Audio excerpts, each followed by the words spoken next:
आज के वीडियो में हम लोग भारत की 5वीं सबसे बड़ी नदी और मध्य प्रदेश राज्य की सबसे लंबी नदी यानी कि नर्मदा नदी के बारे में जानेंगे।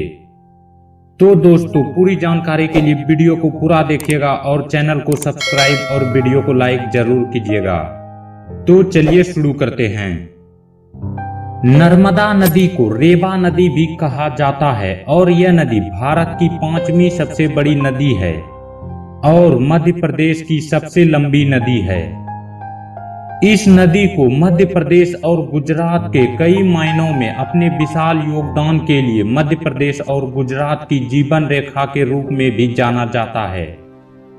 अगर दोस्तों हम लोग नर्मदा नदी के उद्गम स्थल की बात करें तो नर्मदा नदी का उद्गम मध्य प्रदेश के अनूपपुर जिले में विंध्याचल और सतपुरा की पर्वत श्रृंखला के पूर्वी संधि स्थल पर अमरकंटक में नर्मदा कुंड से हुआ है। अगर दोस्तों हम लोग नर्मदा नदी की कुल लंबाई की बात करें तो इस नदी की कुल लंबाई 1312 किलोमीटर है और यह नदी 1312 किलोमीटर का सफर तय करने के बाद यह अरब सागर में मिल जाती है। अगर दोस्तों हम लोग नर्मदा नदी पर बने बांध की बात करें तो नर्मदा एक पवित्र नदी है और इस नदी पर अनेकों बांध का निर्माण किया गया है, जिसके कारण नर्मदा नदी के जल से खेतों की सिंचाई की जाती है और नर्मदा नदी के किनारे बसे शहर और गांवों के लिए पानी की व्यवस्था भी की जाती है। नर्मदा नदी पर बने प्रमुख बांध बारगी बांध है। बरगी बांध जबलपुर के समीप बरगी ग्राम में बना बांध नर्मदा नदी का पहला बांध है। इस बांध की ऊंचाई लगभग 70 मीटर है और लंबाई लगभग 5.5 किलोमीटर है। इसके अलावा इसी नदी पर सरदार सरोवर परियोजना भी बना हुआ है।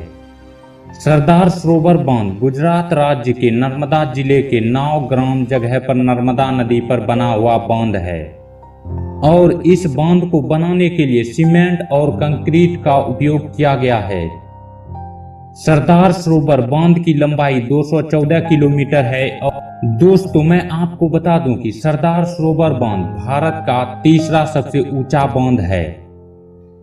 नर्मदा नदी का इतिहास बहुत ही प्राचीन है और प्राचीन काल में इस नदी को सोमा भद्वा नदी भी कहा जाता था।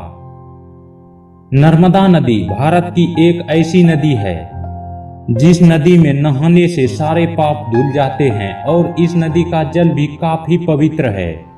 नर्मदा नदी के किनारे 12 ज्योतिर्लिंगों में से एक ओमकारेश्वर ज्योतिर्लिंग भी स्थित है। तो दोस्तों आज इतना ही। अगर आपको यह वीडियो अच्छा लगा हो तो कमेंट बॉक्स में जरूर बताएं और अब हम लोग मिलते हैं एक नए वीडियो में एक नए इंटरेस्टिंग टॉपिक के साथ।